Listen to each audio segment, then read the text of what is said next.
el transporte suburbano. Sí. El mismo que proviene de municipios conurbados al Estado de México. Son utilizados diariamente, transportando una gran cantidad de usuarios a distintos puntos. Se sabe que el transporte es operado por las concesiones otorgadas por el Estado de México. Pero su servicio es muy malo. A veces están llenos de inseguridad. Sus unidades son malas, y son de alto riesgo. Pero, ¿por qué es tan malo el transporte público suburbano?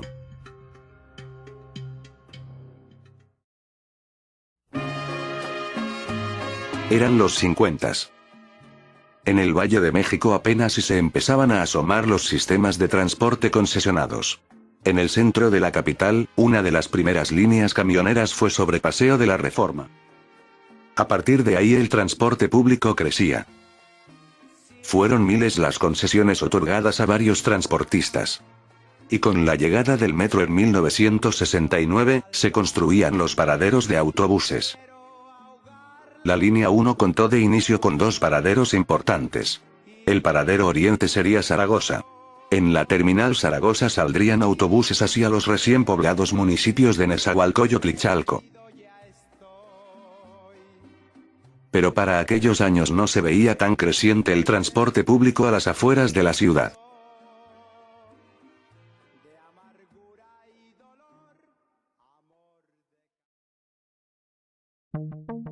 En los 80s, se creaba Ruta 100.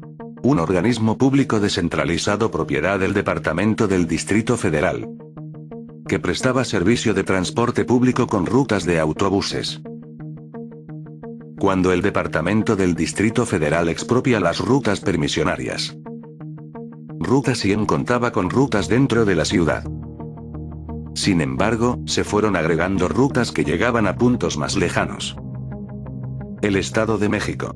Las más sobresalientes, serían las que llegaban a Chalco, a Ecatepec, por la autopista México-Pachuca, a Ciudad Satélite y Los Cuartos en Naucalpan, a Tlalnepantla Centro. Las rutas fueron expandiéndose con el paso del tiempo. En 1985, tras el terremoto de 7.9 grados, la población que residía en la capital, se muda a las zonas conurbadas del estado. Nesa, Ecatepec, Naucalpan y Tlalnepantla serían las de mayor crecimiento demográfico. A partir de la quiebra de Ruta 100, el caos volvería a la ciudad. Se crearía una crisis enorme de transporte. Los problemas al Estado de México se agravaron. Pero se crearían diversas concesiones de autobuses que circularían hasta los límites estatales.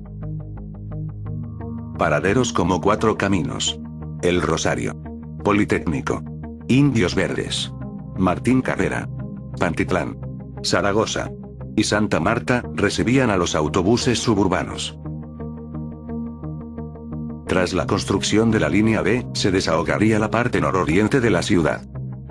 Pero no sería suficiente ante el gran crecimiento de la población. Pero el transporte aún tenía problemas. Tras la creación de la jefatura de gobierno, el transporte suburbano tuvo problemas. Debido a esto, los camiones que provenían del estado no podían traspasar fácilmente el límite estatal, así como los autobuses provenientes de la capital.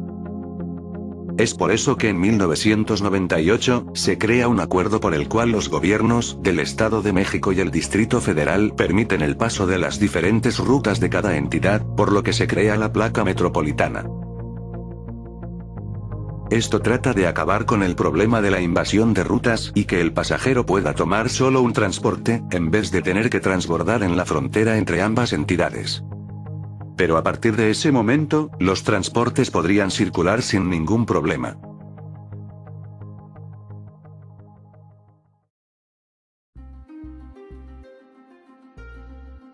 Los paraderos. Incluso estaciones diversas del metro como Tacuba, Ferrería, Aeropuerto o Potrero, recibían los autobuses que venían de los estados de México cercanos a la ciudad. El transporte estaba conformado de la siguiente manera. La población de los municipios de Toluca, Huixquilucan, Lerma, Xonacatlán, Naucalpan, Tlalnepantla, Atizapán de Zaragoza, Cuautitlán Izcalli y Tepozotlán, llegaban al paradero Cuatro Caminos, Observatorio y algunos a Chapultepec. La población de Tlalnepantla, Cuautitlán, Atizapán de Zaragoza, Tultitlán, Coyotepec y Cuautitlán Izcalli, llegan al Metro El Rosario, y a Politécnico. Los municipios de Coacalco, Ecatepec, Tultepec, Texcoco, Tecámac, Ojo de Agua y Jaltocan, arriban a Indios Verdes y Martín Carrera. A Pantitlán, Zaragoza, Aeropuerto y San Lázaro llegan autobuses de municipios de Chimalhuacán, Netzahualcólotl, Ecatepec y Chalco. Y para la zona de Santa Marta y La Paz, autobuses que van hacia Chalco, Valle de Chalco, Ixtapaluca, Texcoco y Chicoloapan. De estos municipios, los 5 más poblados e importantes son Ecatepec, Tlalnepantla, Naucalpan, Chalco y Netzahualcoyotl. En estos municipios, el transporte debe de ser más fluido. Por eso, los autobuses son más utilizables.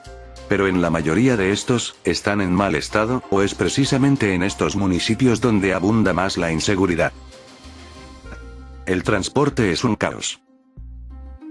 Vialidades como el Periférico Norte, la Vía Morelos o la Autopista Federal México-Puebla, tienden a ser invadidas de este tipo de autobuses. El problema se agrava en horas pico. Generalmente la población del Estado de México utiliza estos medios para dirigirse a sus lugares de trabajo o escuelas. Es por eso que algunos paraderos como Indios Verdes o Cuatro Caminos son sobresaturados hoy en día.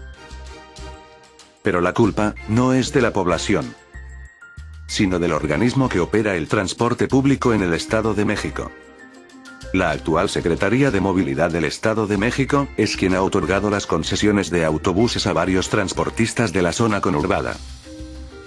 Algunas de las empresas de transporte más importantes en la entidad son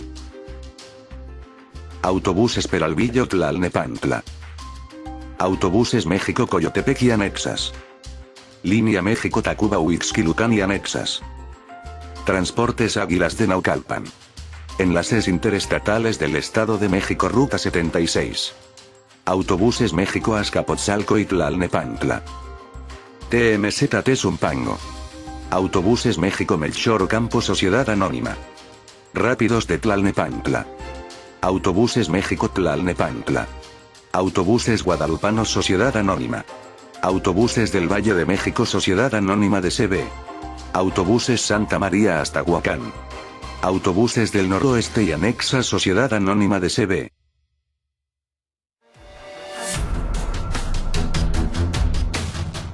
Hay miles de rutas de transporte. Y todas y cada una de ellas tienen el mismo problema. Veamos. El primer problema. Todas las empresas que ofrecen el servicio son concesionarias o permisionarias.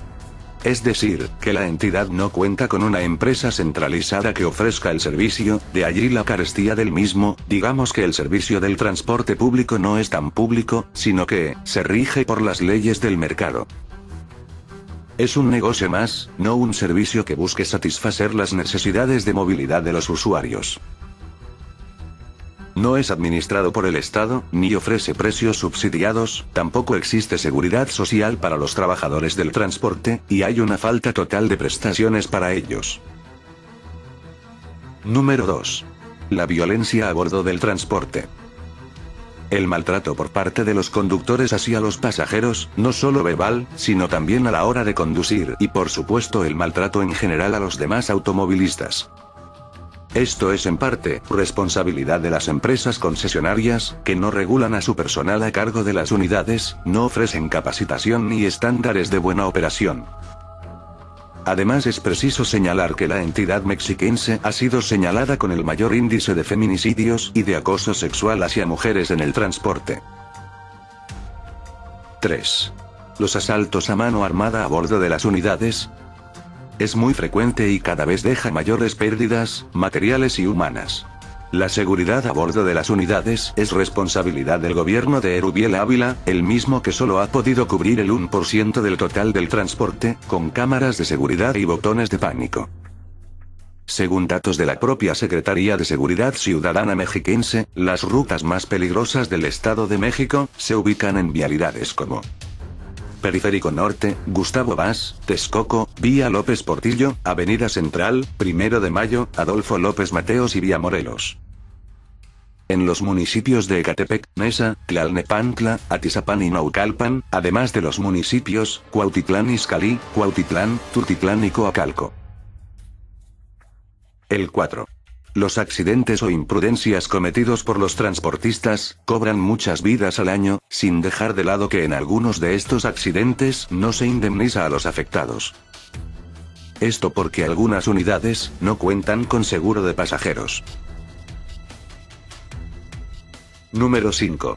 El parque vehicular es muy alto, excede la demanda.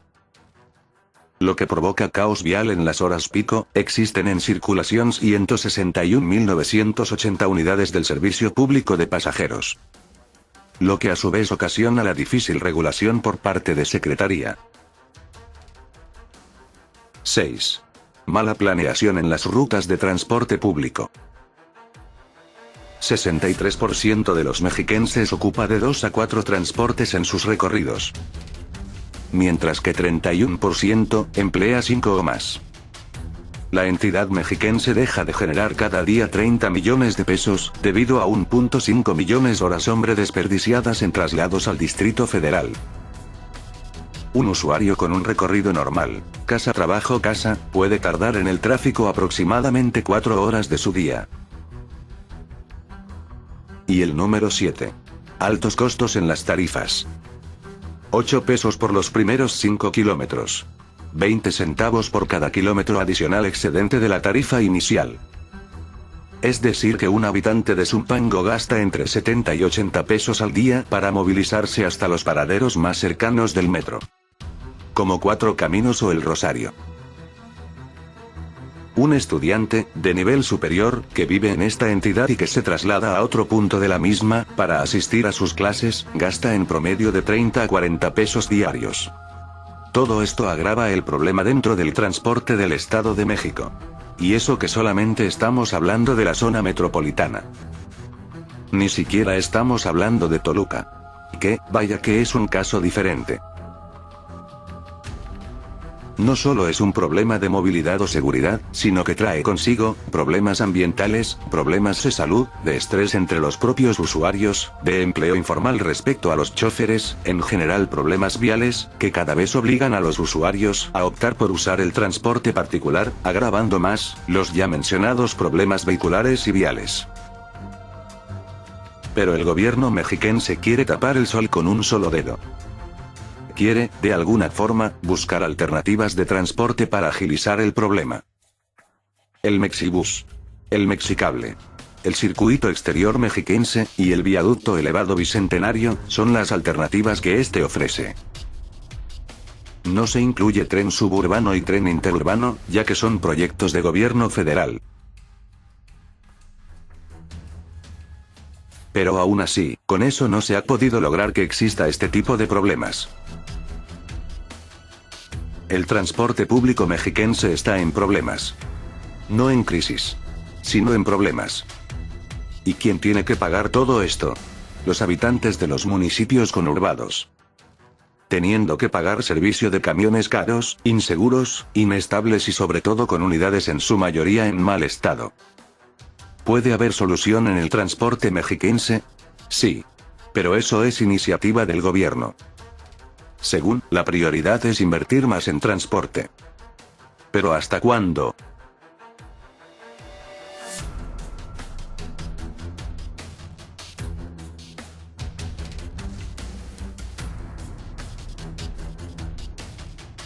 ¿Te gustó el video?